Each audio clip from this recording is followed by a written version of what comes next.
하나님의 은혜라고 하는 것은 우리가 좋을 때도 은혜지만 나쁠 때도 은혜고, 괴로울 때도 은혜지만 즐거울 때도 은혜입니다. 그런데 사람이 어느 정점에 올랐으면 사람이 좀 달라지는 경우가 있습니다. 그런데 오늘 본문의 답이 또 마찬가지인 것 같아요. 그래서 오늘 6절에 보시면은 내가 형통할 때 말하기를 영원히 흔들리지 아니하리라 하였도다. 내가 그렇게 얘기합니다. 내가. 그러니까 누구냐면 다윗이 지금 자기를 과신하는 겁니다. 그래서 내가 영원히 흔들리지 아니하리라. 그러니까 형통할 때 스스로 말한 겁니다.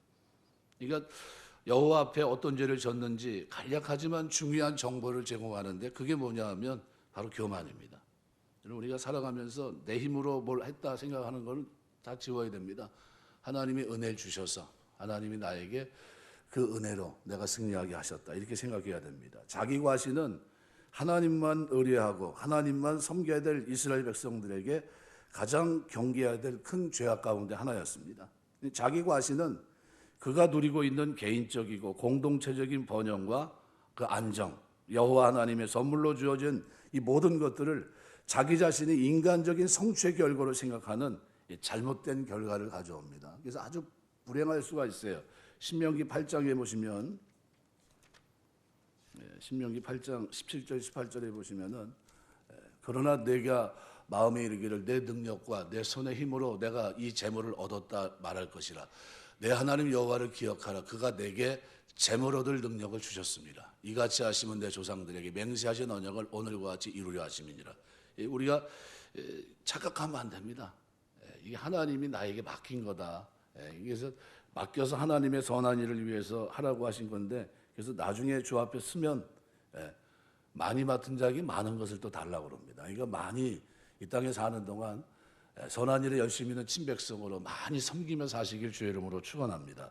과거 다윗이 일시적으로 자신의 형통함을 자기 노력의 결과로 생각했습니다. 내가 남들보다 더 노력했기 때문에, 수고했기 때문에 뭐 이렇게 생각한 것 같습니다. 그래서 그가 하나님의 종이고 하나님을 의지하는 자라고 하는 자신의 신분을 망각하고 결국은 죄와 교만이라는 오명을 뒤집어 쓰게 됩니다. 그래서 델리치라고 하는 주석가는 오늘 본문의 이 다윗을 하나님 의지하기보다는 자만에 빠져서 그에게 형통을 주신 분이 하나님이 아닌 선물에만 매달리고 있다. 진짜 중요한 건 뭡니까? 선물이 아니라 하나님인데, 근데 하나님을 붙들어야 되는데 선물에만 관심 갖고 내가 이렇게 얘기합니다. 그래서 6절은 내가 대명사 인칭된 아니라는 말인데, 히브리 동사는 대명사 전미화가 붙어 있습니다. 그래서 동사 자체가 인칭을 포함하기 때문에 인칭 대명사를 따로 띄워놓질 않아요. 그런데 만일 쓰면 그것은 강조점입니다. 근데 오늘 본문에서 내가 강조하고 있어요.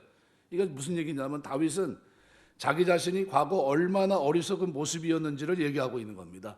그때 형통할 때 내가 했다고, 내가 하나님의 은혜인데 은혜를 모르고 내가 했다고 착각했다는 거예요. 내가 했다고 잘못 생각했다는 겁니다. 그래서 이것을 지금 강조하고 있는 거예요. 그러니까 다윗은 자기 자신이 과거 얼마나 어리석었는지를 보여줍니다. 언제 이와 같이 교만한 말을 했는지 시기는 정확하게 알 수는 없지만 다윗이 승승장구하던 어느 시점에서 이런 얘기를 했다는 겁니다. 그래서 본절은 그 모습을 형통할 때, 그래서 형통할 때, 여러분 형통할 때 이게 다 하나님 은혜입니다 고백하시길 주의 이름으로 축원합니다. 하나님의 은혜예요. 이를 통해 깨닫는 것이 뭐냐면 영적 위기의 순간은 실패할 때가 아닙니다. 어려울 때가 아닙니다. 환난의 때가 아니에요. 가난할 때가 아니라 언제입니까? 성공했을 때, 풍족할 때, 그죠? 이제는 다 됐다 했을 그때 실패할 확률이 대단히 높아요.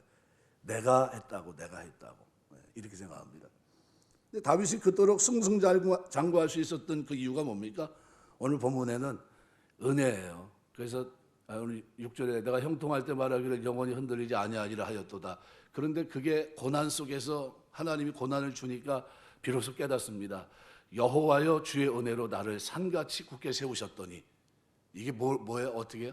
지금 자기가 산같이 굳게 세웠다는 게 뭡니까? 하나님이 은혜로 지금의 이런 형통한 삶을 주셨다는 겁니다. 근데 그게 누구예요? 좀 전에 6절에서는 내가 그랬는데 지금 7절에서는 뭐예요? 여호와여. 그러면 여호와여. 지금 뭐예요? 어떤 환난에서? 고난 속에서, 환난 속에서, 고통 속에서 질고로 죽어가는 과정 속에서 이게 다 하나님의 은혜였습니다라를 고백하게 된 겁니다. 그 전까지는 어떻게 내가 했는데, 이거 우리가 하나님이 사랑하는 사람들에게 징계해 주시는데 뭘 깨닫게 하십니까? 하나님의 은혜였다는 걸 깨닫게 하십니다. 하나님 은혜였다는 것. 그래서 6절에서 아니라는 인칭대명사 내가 이것을 사용하고 교만에 빠졌던 주체인 자신을 강조했던 다윗이, 그런데 7절에서는 어떻게 해요? 여호와를 동사 앞에 유치하면서 은혜의 주체이신 여호와를 자기 자신과 대조하고 있어요. 그러니까 형통할 때는 내 자신이 모든 것을 이룩한 줄 알고 교만에 빠졌지만 실제 그러한 형통은 여호와께로부터 온 것이다라는 의미를 전달해주고 있는 겁니다. 그러니까 내 산을, 그죠? 여기 본문에 보면은 나를 산같이 굳게 세우셨더니, 그죠? 하나님이 다윗의 왕궁이 있는 예루살렘을 가리키고 다윗 왕국을 얘기합니다. 하나님이 자기가 생각했던 아주 견고한 이것이 나로 된 게 아니라 뭐예요? 하나님의 여호와 하나님의 은혜였다는 거예요. 그래서 이게 이 시에서 가장 중심점이 아니었나 생각이 됩니다. 여호와여 주의 은혜로 나를 산같이 굳게 세우셨더니, 그런데 어떻게 해요? 주의 얼굴을 가리시며 내가 근심하였나이다. 은혜를 걷어가신 겁니다. 은혜를 계속 주다가 어떻게 해요? 중단해 버리신 겁니다. 왜요? 고난의 자리로 집어넣은 거예요. 육신의 질고 가운데 던져버리셨어요. 그러니까 어떻게 됩니까? 근심하게 됩니다. 사실 그 예루살렘은요, 다윗이 여호수아 이후로 누구도 정복하지 못했던 여부스 족속을 축출하고 건립한 이스라엘 수도입니다. 이 시온, 전략적 군사적 천혜의 요지에 위치되어 있었는데 다윗의 승리, 번영, 형통, 영광을 상징하는 도시가 예루살렘입니다. 그런데 이러한 내산, 그죠? 시온산이라고 보통 얘기하는데 산지였던 예루살렘에 건립된 다윗성, 이와 더불어 지속된 다윗 자신의 번영은 자기 힘이 아니라 누굽니까? 은혜였어요. 여호와께서 그와 함께 하시면서 이루신 은혜입니다. 그런데 그거를 하나님 깨닫지 못하니까 하나님이 어떻게 해요? 얼굴을 가리우셨다. 주의 얼굴을 가리우심에 내가 근심합니다. 이 주의 얼굴이란 파님이란 뜻은요, 문자적으로 얼굴을 가리키는 단어지만 하나님과 관련될 수 있을 때는 관용적으로 뭐라고 쓰냐 하면 하나님 베푸시는 호의와 은혜를 상징합니다. 그러니까 하나님이 은혜를 걷어가시니까 어떻게 돼요? 그러니까 그 얼굴을 가리우셨다는 표현은 여호와께서 베푸시는 호의와 은혜를 중단하셨다는 거예요. 우리가 형통할 때 하나님 앞에서 더 겸손하시고 모든 삶 속에서 이게 다 하나님의 은혜입니다. 고백하는 여러분 되시길 주의 이름으로 축원합니다. 그런데 이 형통하면 사람이 좀 달라져요. 교만해질 수 있고, 그러면 어떻게 하나님 징계하십니다. 그럼 뭐가 끊어집니까? 은혜가 중단이 돼요. 은혜가. 근데 이것도 중단되진 않았어요. 왜요? 깨닫게 하는 은혜가 있기 때문에 죄 가운데서 돌이키게 하시고. 사무엘하 24장에 보면 다윗이 인구조사합니다. 인구조사할 필요가 있었을까요? 없었을까요? 사실은 하지 말았어야 돼요. 근데 하나님의 은혜를 망각하고 자기를 신뢰하는 교만함을 드러낸 대표적인 사건이 인구조사인데, 하나님의 징계로 말미암아 온역으로 나라가 큰 어려움에 빠지는 위기를 겪게 됩니다. 7절에 보면 그래서 인구조사도 결국 누굴 과신하려고 했던 거면 자기를 과신하려고 하다가 결국은 하나님 의지하지 못하는 왕의 모습, 그 모습 때문에 결국은 하나님 앞에 큰 어려움을 당했던 겁니다. 오늘 7절에 보면 여호와께서 주의 은혜로 내 산을 곧게 세우셨다라는 그런 고백입니다. 그러니까 다윗이 하나님의 징계를 통해서 자신의 형통의 근거가 어디 있는가 이거를 깨닫는데 시간이 좀 걸린 겁니다. 우리도 마찬가지예요. 우리가 신앙생활하면서 지금 우리 형통할 때 겸손하셔야 됩니다. 그리고 형통하다가 은혜가 끊어지면 얼른 회개해야 돼요. 하나님 앞에 딱 무릎 꿇고, 하나님 이게 하나님 은혜였는데 제가 잘해서 된 줄 알았습니다. 제 지혜인 줄 알았습니다. 제 능력인 줄 알았습니다. 이게 자꾸 어떻게 해요? 그래서 매 순간 하나님 의지해야 돼요. 기도하면서 매 순간 기도하고 시작하고 기도하고 마치고 해야 됩니다. 왜요? 이게 다 은혜니까. 이게 다 은혜입니다. 은혜로 살아가고 있다는 사실을 잊지 말아야 해요. 늘 은혜예요. 두 번째는 오늘 본문에서 다윗이 그런 어려움 속에 있을 때 은혜를 깨닫고 난 다음에 그 다음에 자기 삶의 목적이 분명합니다.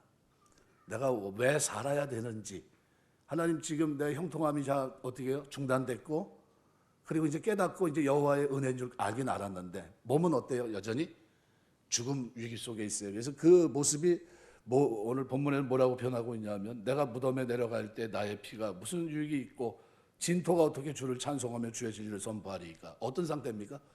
죽음 문 앞에 있는 겁니다. 죽었다고 해도 할 말이 없고 문턱에 있는 겁니다. 이제 너무 절망적인 상황이에요. 근데 이때 생명을 연장시켜가면서 그럼 하나님이 나에게 은혜를 다시 공급해야 될 이유가 뭡니까?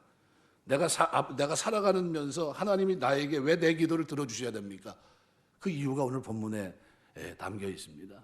그래서 뭐라고 표현하고 있냐면 여호와여 내가 주께 부르짖고 간구합니다. 이유가 뭐예요? 살려고 하는 목적이 뭡니까? 그냥 무작정 살려고 하는 게 아니라 오늘 10절에 보면 찬송과 진리를 어떻게 선포하겠습니까? 라는 내용이에요. 그러니까 살아가면서 어떻게 살겠다는 겁니까? 자기가 죽어서 흙이 돼버린다면 어떻게 찬송을 할 수 있고 어떻게 진리를 선포할 수 있겠습니까? 내가 이제 하나님 여호와가 모든 은혜의 주체라는 걸 이제 알았는데 만일 내가 죽는다면 하나님 앞에 무슨 유익이 있겠습니까? 내가 살아가면서 하나님의 은혜를 찬송하고 그 하나님의 은혜를 그 진리 자체이신 여호와 하나님의 언약을 제가 증거하겠습니다. 이런 얘기입니다. 그러니까 살려주시면 어떻게 살겠다는 겁니까? 하나님 찬송하고 하나님의 진리를 선포하며 살겠다는 겁니다.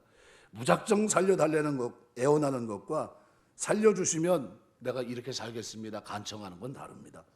다윗이 자신의 삶을 연장시켜서 더 살려고 하는 자신의 육체적 만족을 위한 것이 아니라 죽음이 두려워서가 아니라 하나님의 영광을 위해서 살겠습니다. 라는 그런 고백이에요. 그러니까 우리가 혹시 이제 이렇게 살다 보면 요즘은 질병을 하나씩 다 안고 있다고 그러잖아요. 저도 이제 당뇨 문턱에서 왔다 갔다 거리다가 이제 뭐 가서 당화혈색소 이렇게 해보니까 5.3, 5.3. 요즘은 관심이 많습니다. 전에는 전혀 관심이 없었거든요.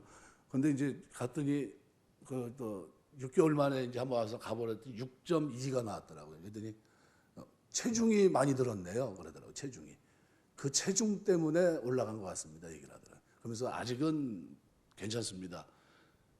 아침에 집사람이 양파를 아주 이기고 삽니다. 이기고 살아. 양파 먹고 살아요, 요즘. 양파 먹고 마늘 먹고 막 그렇게 살거든요. 그러니까 그렇게 먹으면서 만일 그게 안 나오면 이상할 정도로 그렇게 살아갑니다. 그러니까 점심은 마음 놓고 먹는데 아침, 저녁은 조심해요. 그러니까 건강합니다. 그냥. 그래서 이 상태에서 의사도 이상하게 생각해요. 어떻게 그렇게 나올 수 있죠? 이상하네. 체중이 저 정도면은 달라져야 되는데 막 뭐 이렇게 얘기합니다. 그래서 그거 얘기하지 마시고 내가 좀 빼갖고 갈 테니까 그런 줄 아시라고. 그리고 6개월 있다가 다시 연락 달라고 문자로 보내면 또 올 테니까. 그리고 이제 왔는데 살아가는 이유가 뭡니까? 이렇게 그냥 아둥바둥 하는 것처럼 이렇게 해서 살 이유가 뭡니까? 하나님 영광을 위해서 산다고 했을 때 하나님 내가 하나님의 은혜로 산다는 것을 내가 전하겠습니다라는 거예요. 그러니까 아무 다른 이유가 없어요. 그냥 오직 하나님의 말씀을 밝히는데 제가 제 생명이 다하는 데까지 저에게 주어진 시간 속에서 하나님이 그만하라고 하는 그때까지 최선을 다해서 살겠습니다. 찬송과 영광 깨닫지 못하는 사람들에게 빛을 비출 수 있는 그런 역할을 좀 하면서 살겠습니다. 이게 기도입니다. 그래서 매일 아침 기도하면서 학자의 혀를 허락해 달라고 늘 기도합니다. 학자같이 지혜 지식의 말씀을 전할 수 있게 해달라고 기도하고. 왜 필요합니까? 하나님 영광을 위해서요. 저는 그냥 제가 알고 있으면 되지만 그걸 자꾸 어떻게 해요? 전하면서 하나님 백성들이 이 땅에 살면서 모든 게 다 하나님의 은혜라는 걸 자꾸 알게 하기 위해서 그런 겁니다. 백성들로 하여금 하나님을 찬송하게 하고 하나님의 진리를 선포하도록 자신을 살려달라. 이게 다윗의 입장입니다. 무작정이 아니에요. 이거 우리 믿는 사람들은 부르짖는 목적이 분명합니다. 그래서 믿지 않는 사람들은 어떻게 해요? 무조건 살아야 돼요. 왜 살아야 됩니까? 그러니까 아니 내가 이제 편안하게 살아야 되니까 사는 겁니다. 그래서 이유가 없어요. 근데 예수 믿는 사람들은 왜 해야 됩니까? 주의 도를 전하겠습니다. 내가 찬송하며 살겠습니다. 하나님의 은혜 그것으로 제가 이렇게 됐다는 것을 전하겠습니다. 이런 내용입니다. 그래서 이사야 43장 21절 보면 나를 위해 지었나니 나의 찬송을 부르게 하렵니다. 하나님의 찬송 그걸 부르게 하기 위해서 우리 삶의 목적이 하나님의 영광과 밀접하게 관련이 있습니다. 시편 118편 17절 보면 내가 죽지 않고 살아서 여호와의 행사를 선포하리이다. 죽지 않고 살아서 여호와의 행사를 선포하겠다. 여호와께서 행하신 일들을 선포하겠다. 내 삶에, 내 인생 속에. 그러니까 성도의 삶의 목적은 하나님 찬송하고 하나님 진리를 선포하는 하나님의 영광을 위한 겁니다. 혹시 질병이 있으면 기도할 때마다 하나님, 내가 평생에 나의 하나님, 나에게 은혜를 베푸신 그 하나님을 찬송하고 그 하나님의 진리가 유일한 진리라는 것을 증거하며 살겠습니다. 내 몸을 건강하게 붙들어 주옵소서. 기도하셔야 돼요. 그렇게 기도하시기 주의 이름으로 축원합니다. 그래서 삶의 목적은요, 성도들은 우리를 지으시고 구속하신 하나님께 있습니다. 하나님 원하는 대로. 만일 우리가 내일 아침에 태양을 다시 보기를 원한다면 내일의 그 삶을 통해서 하나님의 영광을 위해 살려고 하는 의지가 필요합니다. 새벽기도 왜 합니까? 오늘도 하나님 뜻대로 살려고, 오늘도 하나님이 공급하는 지혜로, 힘으로, 능으로 살려고 기도하는 거예요. 오늘도 하나님 자녀답게 살게 하옵소서. 오늘 한 날도 하나님이 계수하실 때 계수함에 들어가는 거룩한 믿음의 한 날이 될 수 있도록 붙들어 주옵소서. 그리고 사는 거예요. 그래서 새벽기도 하는 겁니다. 내 소원을 이룬 게 아니라 하나님의 뜻, 하나님의 소원을 이루는데 내가 쓰임 받기를 원합니다. 영광을 위해서. 오늘 한 날도 나에게 건강 주십시오. 오늘 한 날도 나에게 좋은 만남이 되게 하시고, 그 기도하는 거예요. 여러분, 그런 은혜가 여러분의 삶 속에 있게 되시길 주의 이름으로 축원합니다. 그래서 예수 믿는 사람들을 고린도후서 10장 31절은 먹든지 마시든지 무엇을 하든지 다 하나님의 영광을 위해 하라. 먹든지 마시든지 무엇을 하든지, 무엇을 하든지 하나님의 영광을 위해서 합니다. 존재 자체가 그래요. 삶의 목적이 하나님께 집중돼야 됩니다. 사도 바울은 삼층천을 경험한 사람입니다. 하늘의 신비한 것을 경험한 사람이에요. 사람으로 사는 것보다 죽는 것이 더 유익하다는 것도 깨달은 사람이고, 그러나 죽기를 구하지 않습니다. 오히려 사는 길을 택합니다. 그 이유가 뭡니까? 하나님의 복음을 전하기 위해서예요. 하나님 영광을 위해서. 내가 이 복음을 전하지 않으면 나에게 화가 있을 것이다. 그러면서 어떻게 나의 생명을 이 복음을 전하는데 조금도 어떻게 아끼지 않았다는 거예요. 자기 생애. 왜? 누구 위해서요? 자기 위해서요? 자기 명예, 그게 아니야. 하나님의 영광을 위해서 달려간 겁니다. 그 사명, 우리가 생명을 연장시켜가면서까지 살려는 목적이 맹목적이 돼서는 안 됩니다. 그래서 로마서 14장 7절 8절 말씀대로 우리 중에 누구든지 자기를 위해 사는 자가 없고 자기를 위해 죽는 자도 없도다. 살아도 주를 위해 살고 죽어도 주를 위해 죽나니 그러므로 사나 죽으나 우리가 주의 것이로다. 왜요? 피로 값주고 사셨으니까. 우리 하나님, 우리 죄 가운데 살지 않고 이제는 은혜와 평강 가운데 거하는 하나님 백성 우리를 잡아주신 겁니다. 그래서 다윗이 고통의 현장에서 드렸던 이 기도가 오늘 8절인데 8절을 보시면 여호와여 내가 주께 부르짖고, 누가 나옵니까? 여호와가 먼저 나와요. 언약의 하나님, 약속을 주신 그 하나님, 그 하나님을 이제 은혜로 깨닫고 하나님 부르짖습니다. 내가 주께 부르짖고, 카라라는 것은 굉장한 부르짖는 걸 말합니다. 에크라라는 건데 원형이, 카라란 말은 큰 소리로 외치는 걸 말합니다.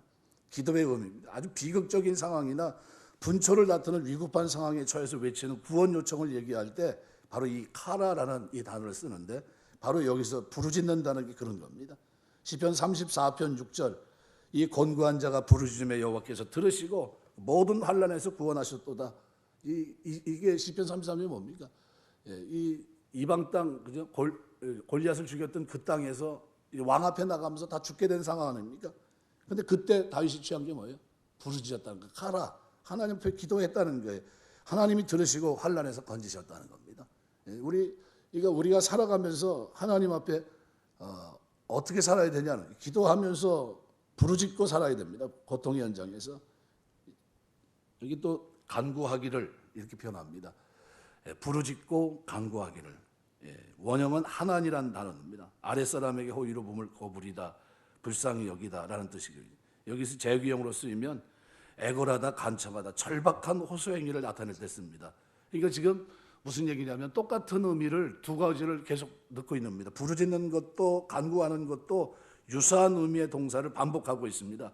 그러니까 자기의 기도가 얼마나 절박하고 간절한 겁니다. 그러니까 여러분, 이게 어느 정도입니까? 아주 절박한 거예요. 애걸복걸하고 있는 겁니다. 이거 하나님 도와주셔야 됩니다라는 거예요.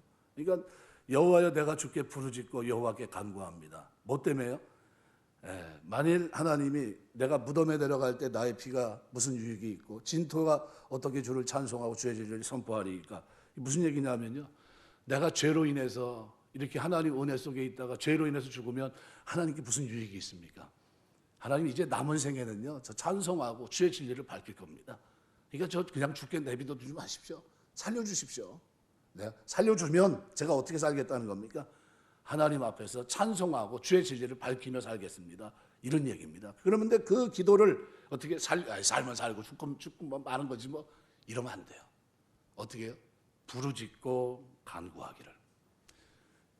간절하게 매달린 거예요. 결심입니다. 결단이에요. 이제 앞으로 이렇게 살겠습니다. 제가 어떤 분을 아냐면요, 목사님 가운데 교회 목사가 이게 그 교회에서 이제 하려면은 위임 청빙을 받아야 됩니다. 그래서 위임 투표를 해요. 공동회를 해서 하는데, 어느 교회에서 목사님이 몇 년을 쭉 이렇게 생활을 하고 이렇게 했는데, 이제 그 교회 장로님이 이제 소천하면서 이제 위임 투표를 할 시점이 된 겁니다. 그런데 그때 이제 그 장로님이 돌아가시면서 그 아내 되시는 권사님에게 이렇게 얘기합니다. 우리 목사님이 여기서 위임 투표에서 잘 돼가지고 여기서 목회할 수 있도록 당신 성도들에게 다 일일이 찾아가서 인사하고 전화도 하고 해서 그렇게 됐으면 좋겠다고 그랬는데, 그 목사님이 옆에서 뭐라고 그랬냐면 이렇게 얘기합니다. 에이, 안 되면 그만이지 뭐 그거 뭐 그렇게 장로님 신경 쓰지 말고 장로님 돌아가시면 그냥 뭐 할 수 없는 거지 뭐 그런 식으로 하냐고 뭐 하는 식으로 얘기를 했어요. 결과가 어떻게 되냐면 떨어졌어요. 그게 나왔습니다. 근데 우리 집사람한테 그랬어요. 굉장히 우둔한 사람이라고. 왜요? 장로님이 돌아가시기 전에 그 마지막으로 권사님 손 붙잡고 뭐라고 얘기냐면, 목사님이 여기서 위임 투표 잘 돼서 여러분 섬기면서 살 수 있게 꼭 이번에 투표 잘 되게 해줘라고. 그러면 뭐라고 얘기합니까? 장로님한테 이렇게 얘기해야 돼요. 장로님도 지금 하나님 부름받기 전인데 이렇게 저를 걱정해 주시니 감사합니다. 제가 최선을 다해서 교회를 섬기도록 하겠습니다. 이렇게 얘기하는 게 맞아요? 아니면 이거 안 되면 그냥 마는 거지 뭐 어쩌냐고. 이게 맞아요. 그분 그 말 한마디 잘못해가지고 그 좋은 교회에서 쫓겨났어요. 너무 안타깝더라고. 무슨 얘기냐면요, 제가 뭘 얘기하려고 이 얘기를 했냐면요, 하나님 앞에 태도예요. 죽어가면서 삶은 살고 말면 마는 거지 뭐 기도 뭐하러 해? 이래야 됩니까? 아니면 주여 간구하고 부르짖으면서 살려주시면 목적에 맞게 살겠습니다, 그렇게 기도해야 됩니까? 어느 게 맞아요? 대답 좀 한번 해보세요. 후자가 맞는 겁니다. 간구하고 부르짖기를. 다윗이 미쳤어요. 이 왕의 위치에 있는 그 사람이 은혜를 저버렸다고 하나님 치셨는데, 이제 여호와 하나님이 내 은혜의 주인이었구나, 그분이 은혜 주셔서 이렇게 된 거구나, 이게 내가 아니었구나, 하나님이구나, 내가 잘못했고 내 병 이게 하나님이 징계하신 거구나, 그러면서 무릎 꿇고 하나님 앞에 기도하는데 어떻게 해요? 간구하고 부르짖고 있어요. 간구하고 부르짖고. 그냥 여기서 태도가 어떤 태도입니까?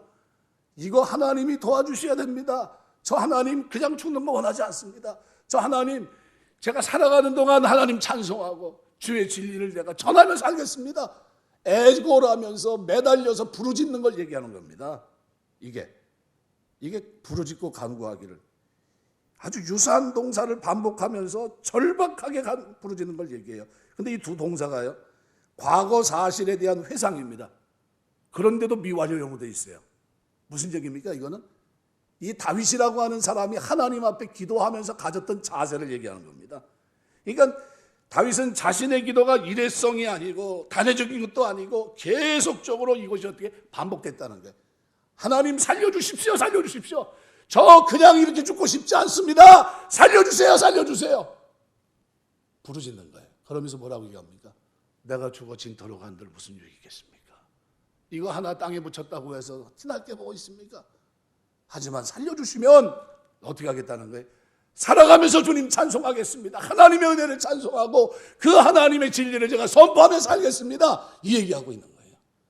근데 그 사이에 기도하는 게 어떤 기도입니까? 살면 살고 죽으면 죽는 거지 뭐. 이런 태도예요? 아니면 절박한 태도입니까? 절박한 거예요. 살려주셔야 됩니다. 이제부터 목적 있는 삶을 살겠습니다. 하나님 앞에 감사하고요. 하나님의 은혜로 산다는 걸 제가 말할 거고요. 제가 살아가는 동안 제 입에서 찬송 떠나지 않을 겁니다. 그래서 뭐로 표현되어 있냐? 미완료라고 되어 있습니다. 이런 기도의 자세는 과거뿐만 아니라 현재에도 지속적으로 미래에도 하나님과의 관계를 돈독하기 위해 지켜야 될 자세라는 것을 나타내 준 거예요. 그럼 이 이후로 다윗이 어떻게 살았을까요? 말할 것도 없어요. 부르짖고 간구하며 살아갑니다.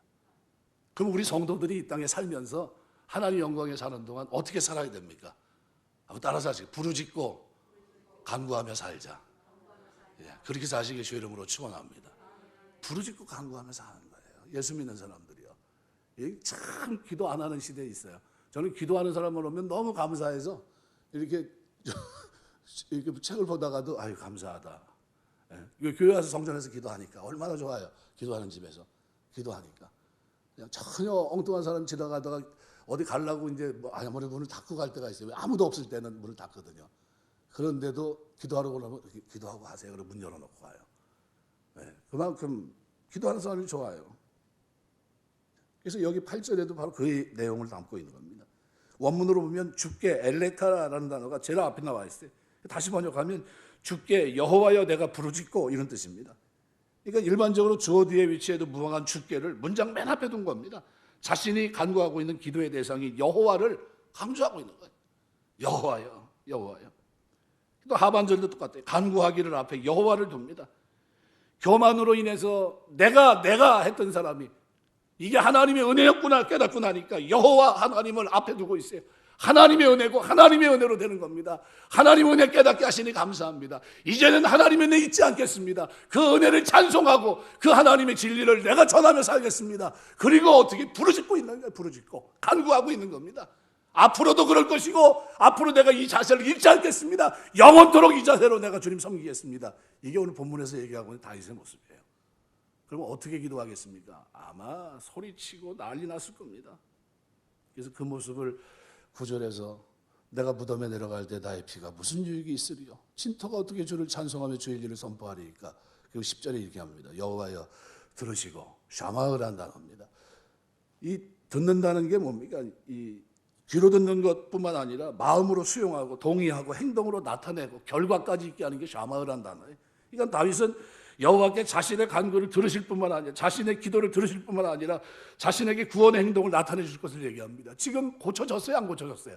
고쳐지지 않았어요. 그런데 어떻게 해요? 하나님 고쳐주시면 제가 목적 있는 삶을 살겠습니다. 고쳐주시면. 그러면서 어떻게 해요? 하나님 앞에 기도합니다. 그러면서 뭐라고 얘기합니까? 여호와여 들으시고 뭘 베풀어요? 내게 은혜를 베풀어 주옵소서. 은혜를 베푸소서. 여호와여 나를 돕는 자가 되소서. 하나님이 도와주셔야 됩니다. 이런 뜻이에요. 하나님 나를 긍휼히 보십시오. 하나님 나에게 은혜 주십시오. 지금 뭐를 생각합니까? 지금까지는 하나님의 은혜를 생각하지 못했던 그가 절박한 상황 속에서 하나님의 은혜가 깨달아져요.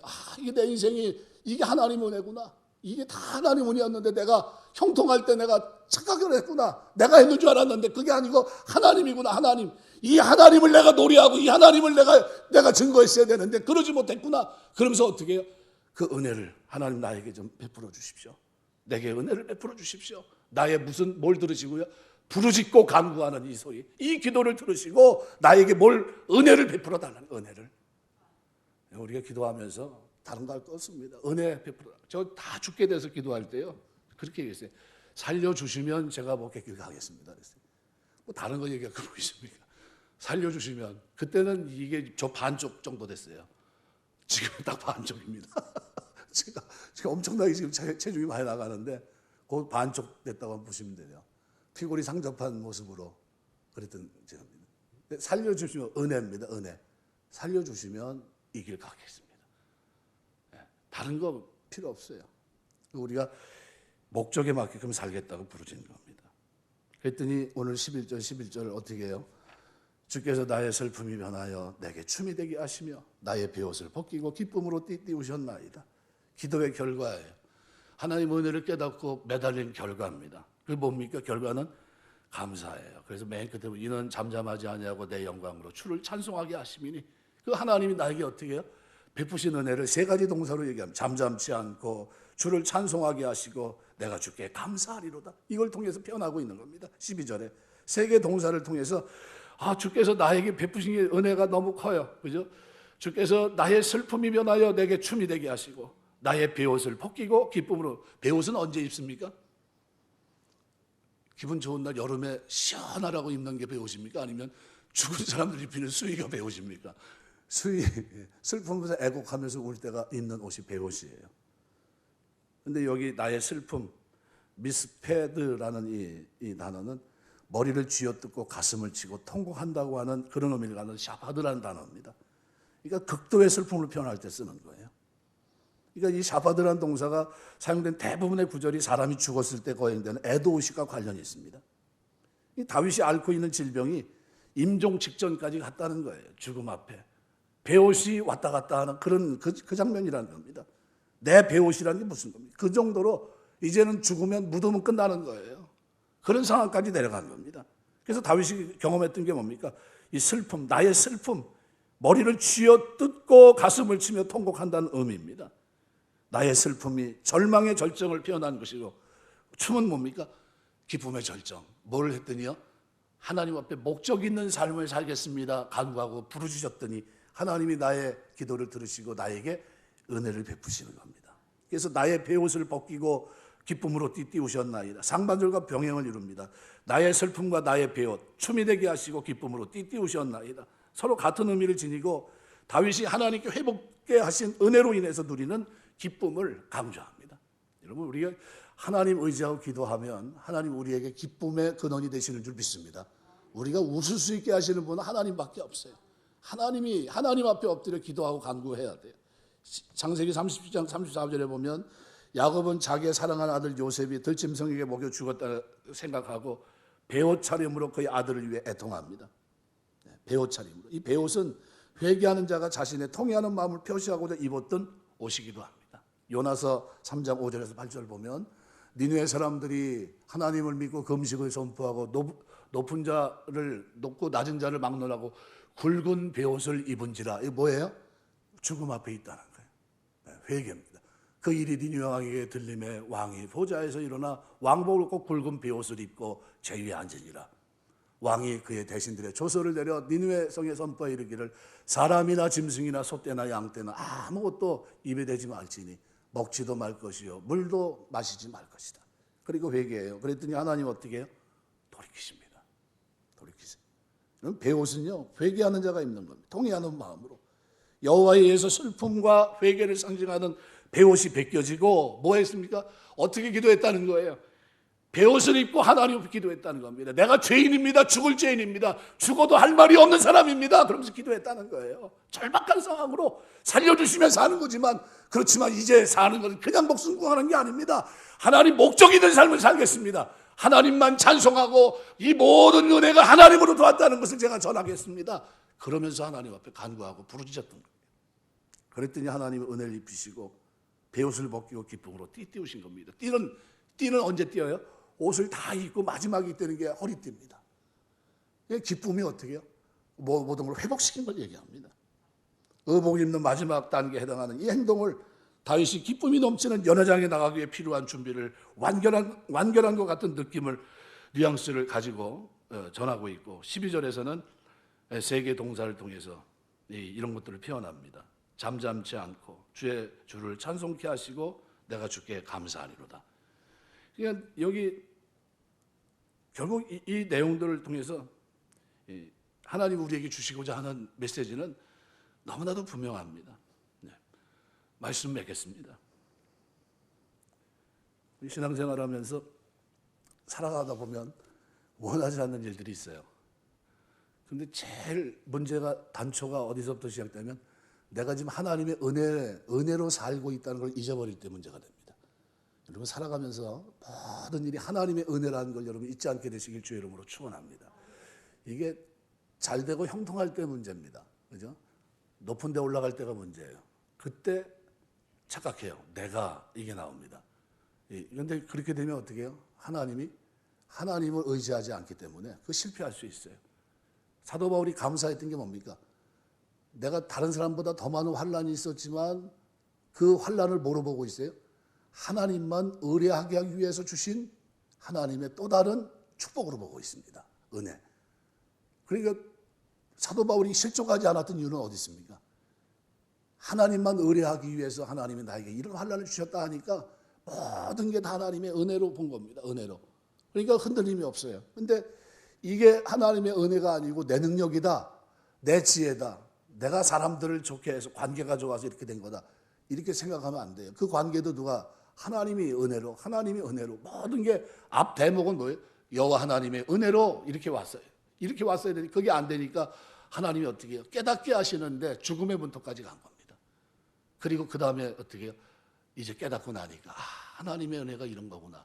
그리고 어떻게 해요? 베옷을 입고 죽음이 그 입장하기 전 무덤에 내리고 진토에 떨어지기 그 전까지 내려가서 그 자리에서 뭐 합니까?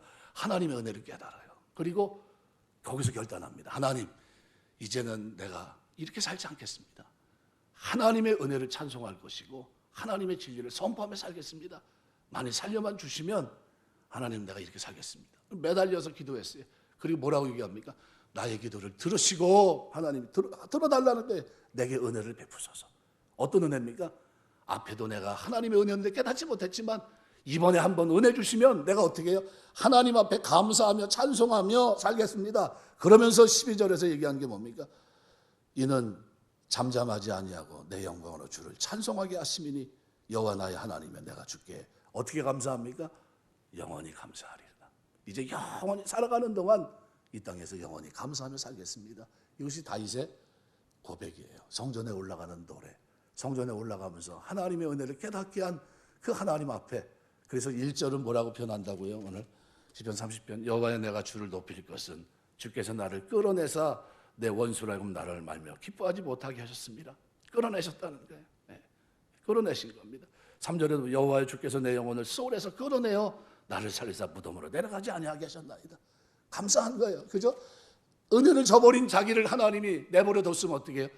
그냥 그 상태로 죽는 건데, 베옷 입은 그 상태로 그냥 무덤에 넣고 문만 닫으면 끝나는 건데, 그런데 하나님 은혜를 깨닫게 하시고 그 환경에서 나의 기도를 간구하는 것을 들으시고 어떻게 돌이키셔서 내 기도를 들어주시고 응답하셔서 어떻게 해요?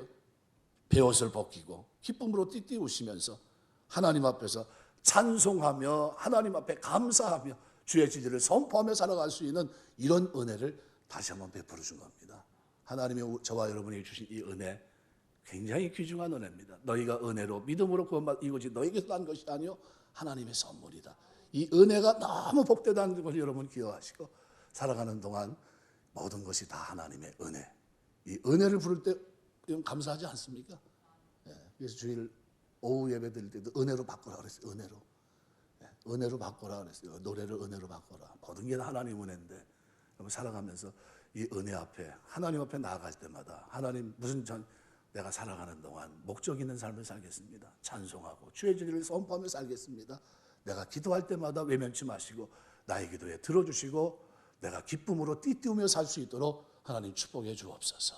기도하시고 그런 은혜가 우리 교회를 출입하면서 기도하고 결단하고 하나님 찬송하고 감사하며 살려고 하는 여러분들의 삶 속에 충만하게 임하게 되시길 주의 이름으로 축원합니다. 기도하겠습니다. 한 번뿐이요.